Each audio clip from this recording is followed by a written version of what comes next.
अस्सलाम वालेकुम जी, मैं प्रोफेसर आलिया बशीर हूँ। पॉलीसिस्टिक ओवेरियन डिजीज़ के बारे में ये ज़रूर है कि अगर ये एक दफ़ा हो जाए तो ये ख़त्म नहीं हो।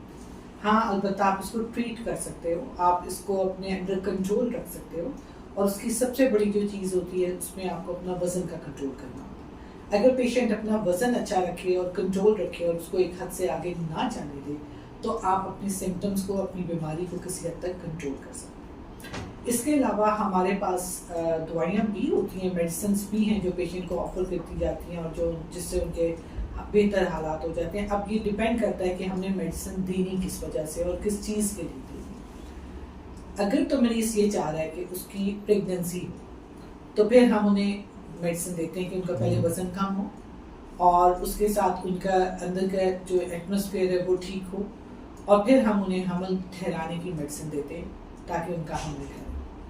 अब अगर उनका मसला सिर्फ ये है कि उनके हार्मोन्स जो हैं उसकी वजह से उनके पीरियड्स रेगुलर नहीं है, जो कि शायद अनमैरिड बच्ची का मसला हो सकता है, या अभी आप फैमिली शुरू करना नहीं चाहते, तो तब हमारा मकसद ये होता है कि हम उनको वो दवाइयाँ दें जो उनके पीरियड्स तो रेगुलर कर दें लेकिन हमल ना हो।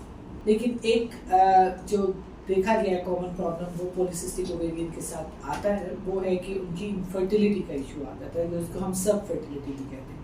बाज़ औक़ात औरतें जिनको पॉलीसिस्टिक ओवेरियन डिजीज़ होता है वो उस तरह से हमल उनका नहीं ठहर पाता जिस तरह से कि एक आम नॉर्मल औरत का होता है। उस सिलसिले में हमें उन्हें फिर एट टाइम्स दवाइयाँ दे के उनको हमल ठहराना। तो सबसे ज़्यादा इम्पॉर्टेंट पॉलीसिस्टिक ओवेरियन डिजीज़ में है वज़न का कम होना, दूसरा हमें जो उनकी ज़रूरत है मेडिकेशन की उसके हिसाब से मेडिकेशन देना, और तीसरा ये कि अगर हमें उसको फर्टिलिटी की ज़रूरत है तो हम उन पेशेंट को फर्टिलिटी की ट्रीटमेंट दें और उसको आगे लेके चलें। अब पॉलीसिस्टिक ओवेरियन डिजीज़ में बच्चा ठहराने के लिए हम क्या कर सकते हैं? उसमें हम जब जैसे ऑस्ट्रेलियन कॉन्सेप्ट में हम करते हैं, हम उन्हें ओवुलेशन इंडक्शन, कि हम उनके अगर एग्स नहीं बन रहे तो हम उन्हें एग्स बनाने की मेडिसिन दें जिससे उनके एग्स बने।